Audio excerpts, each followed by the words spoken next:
Dorey Nolan. I must apologize. I must apologize. Dorey Nolan. Have you ever felt a need to apologize? I have. I must apologize as well as give my deepest gratitude. Yet they are not for you. As grateful as I am for all of you, they are not yours. Come with me and meet those that are deserving of my gratitude and apology. Oh, if you see reflections of yourself, it's okay. First, we have a little girl that had big dreams. She wanted to be an archaeologist, a model, an actress, a singer, an artist, a writer, and a spy. Yeah, I thought it would be fun to dig up history and travel the world to see the past, to touch and learn about prehistoric creatures and cultures from long ago, like the Great Pyramid of Cholula in Mexico. It's the largest pyramid in the world. It's even bigger than the Great Pyramid of Giza. That's in Egypt, near the Sphinx. Of course, there are times that I love to entertain. I'll put on some new outfits and show them off to anybody who makes the mistake of saying they want to see them. Then afterwards, I'll sing for you or act out the scene from a show I just watched. But most of the time, I sit alone and draw, dreaming of painting in Paris or writing stories. Maybe like a journalist covering world events, or I can do some 007 work on the side. Most of the time, though, I want to be a writer and an artist so I can create my own worlds. Next, we have a teenager that wanted to save the world one animal at a time. Yeah, like by becoming a veterinarian. I wanted to work with wild animals like dogs, cats, lions, bears, rodents, birds, reptiles, even those creepy crawlies. I wanted to be a voice for the innocent and the misunderstood and speak up for them. Last but not least, there was a young adult, except she did what everybody else wanted her to do until she eventually faded away. Early on, she allowed herself to be put into a box, and as you may know, even a box of your own creation is hard to get out of. Fear kept her from stepping out and into her dreams. She had listened to all the "you can'ts," the good meaning negative talk from others, mixed with self-doubts. Working jobs she hated, not being appreciated, not knowing what she was worth, surviving, not thriving. Fear made her decisions. Sound familiar? Fear and self-doubt controlled and then became my internal voice. Because I, the adult, didn't think that we were strong enough, smart enough, creative, let alone capable enough to be in control of my own life. So it is to them that I must apologize. for not having faith or believing that even one of those dreams could come true,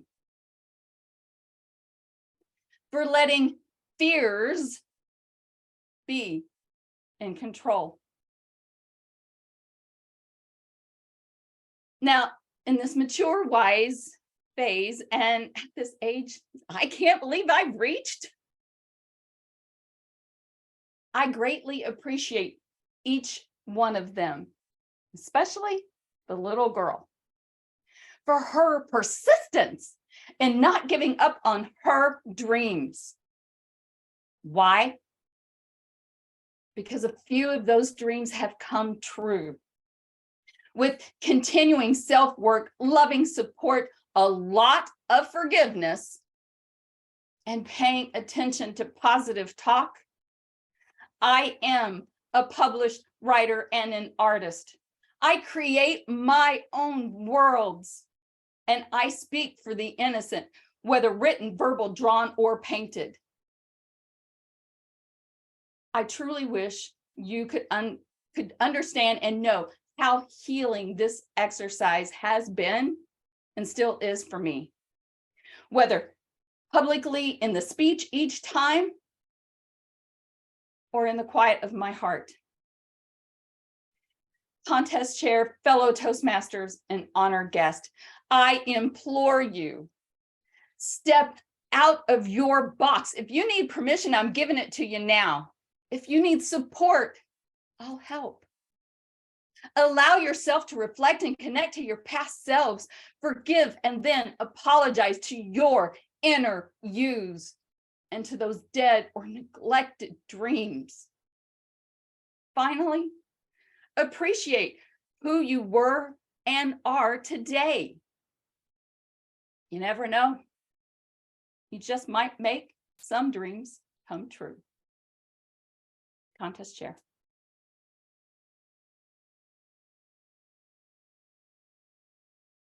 Cassandra Mitchell, Life Lessons from Nightmare Nights.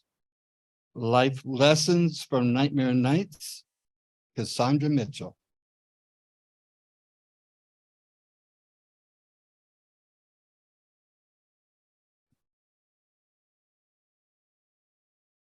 Oh my God. Do you know what a long road trip with family, shopping at a giant superstore, and interrupted romantic time have in common? They're nightmares. No, seriously, they're my nightmares. Some people believe you can learn things from analyzing your subconscious. Today, I'm going to share with you 3 life lessons I learned from my subconscious. Life lesson number 1, be decisive. It has been a long day on the road. I am trapped in the backseat of a car. My stomach is growling, and I am getting hangry.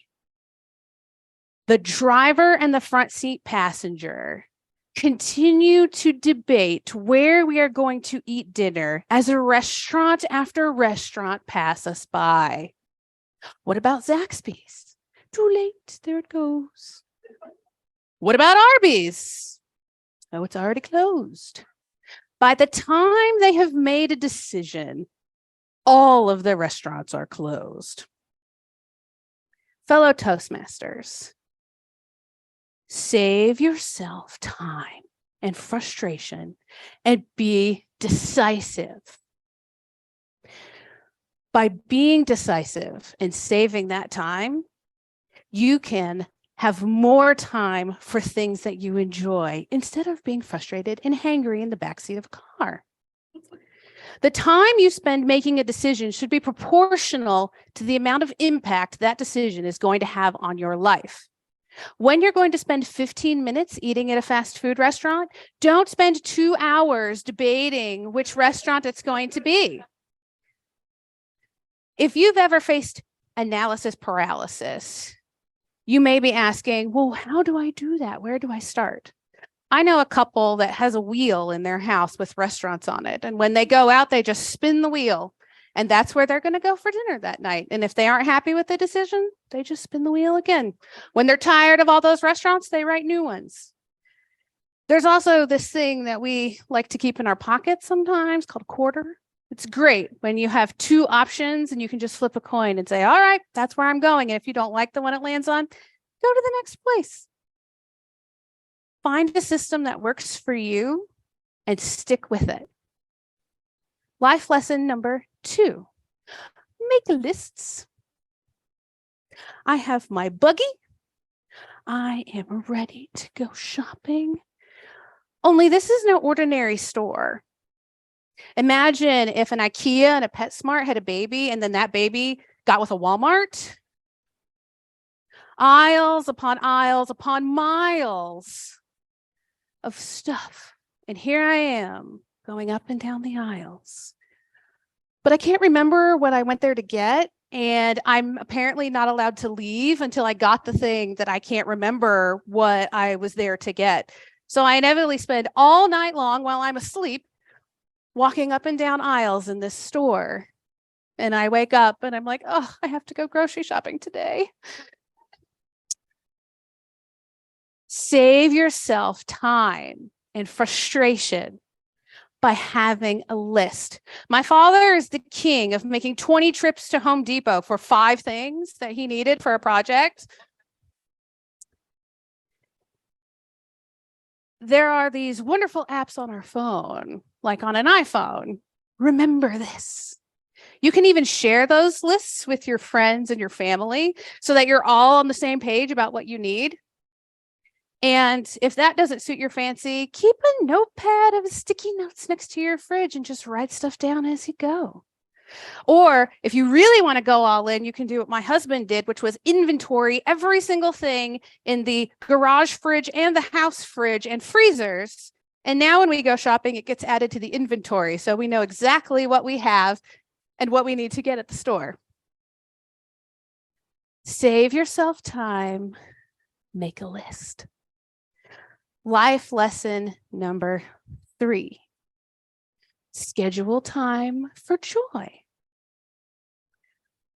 My dream man just finished doing the dishes. I'm going in for a big old kiss. When someone throws open the door, you want to practice for your Toastmasters contest tomorrow? Fine. We have short lives.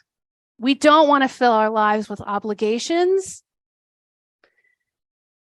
When you schedule time for joy, you're more likely to take advantage of it. You don't have to be interrupted. How often have you said, oh, let me know the next time you're free, or I'll get to that book the next time I have a chance? Pick a day, pick a time. 11:30 on Saturday nights, I'm going to spend 15 minutes reading a book, and it's on my calendar. And it might sound hokey or cheesy, but schedule your romantic time, your date night. Scheduling time for joy will actually give us a chance to take advantage of it. So the 3 life lessons my nightmares taught me: be decisive, make lists, and schedule our time, all that extra free time we saved by doing the first 2 things, to have joy in our lives. And you will have more serene slumbers and fewer nightmare nights. Mr. Contest Chair.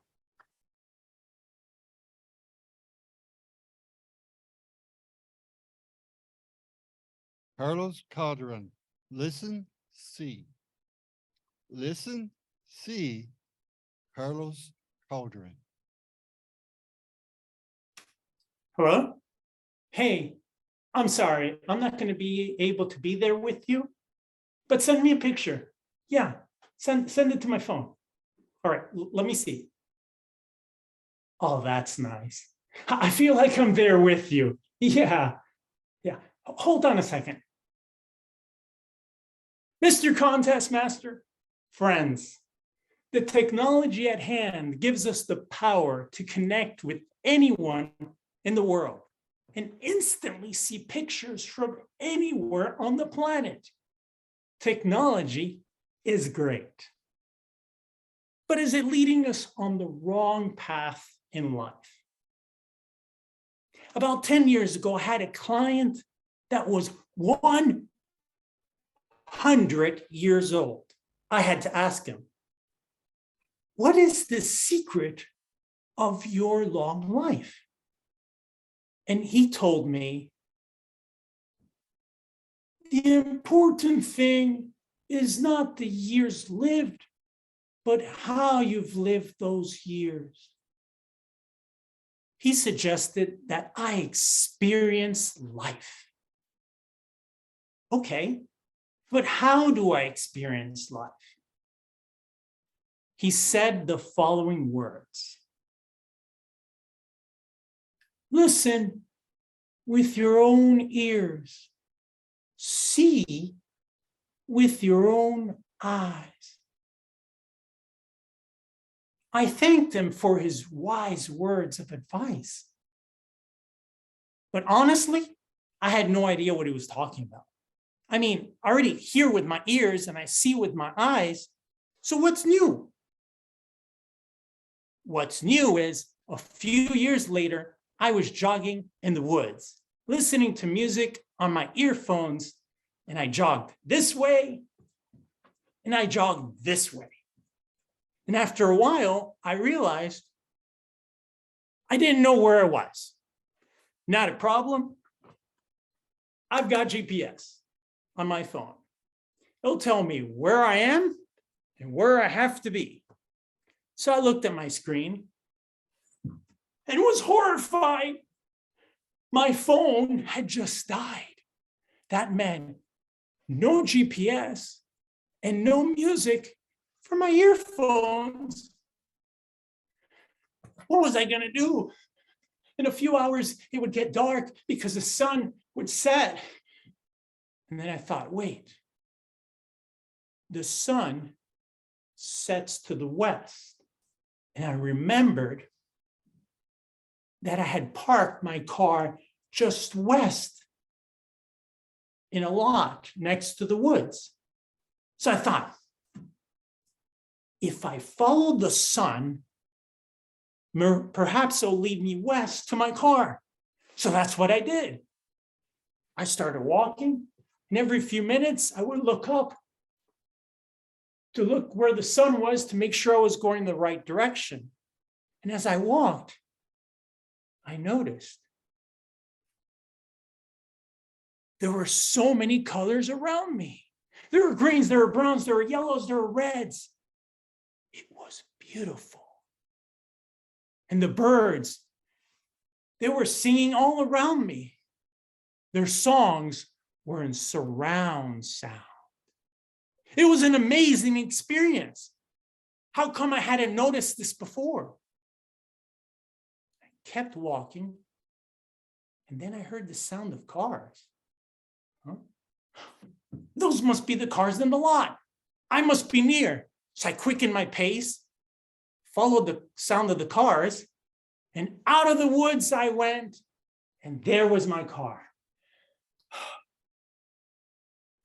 That day I realized that I had been lost in the woods and I only found my way out when I listened with my own ears, the sound of the cars in the lot, and saw with my own eyes the sun in the sky. But that's not all. Just like I had been lost in the woods, I realized that the technology that I relied on was leading me on a path away from genuine experiences with the places I visited and the people I love. It wasn't until that technology that I used failed me that I realized what I was missing. Everything, the sights, the sounds, the genuine experience. For example, I had seen pictures of the Great Wall of China, beautiful. But then I was there and I saw it with my own eyes as the wall just keeps going on and on and on until it melts into the horizon. Wow. Niagara Falls, ever heard of it? Go and see it. I was there and I was in a boat in the bottom and I heard the water with my own ears crashing down.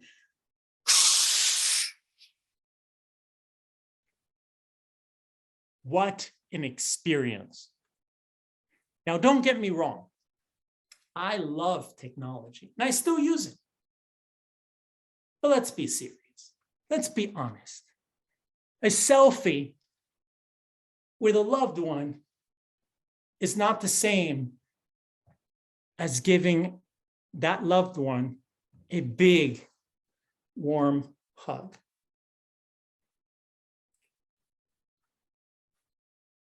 So, if technology has lost you, then put it down for a moment and listen with your own ears and see with your own eyes and experience the world around you. Still there? Hey, I changed my mind. I'm going there. And I can't wait to see you and give you a big hug. Contest Master.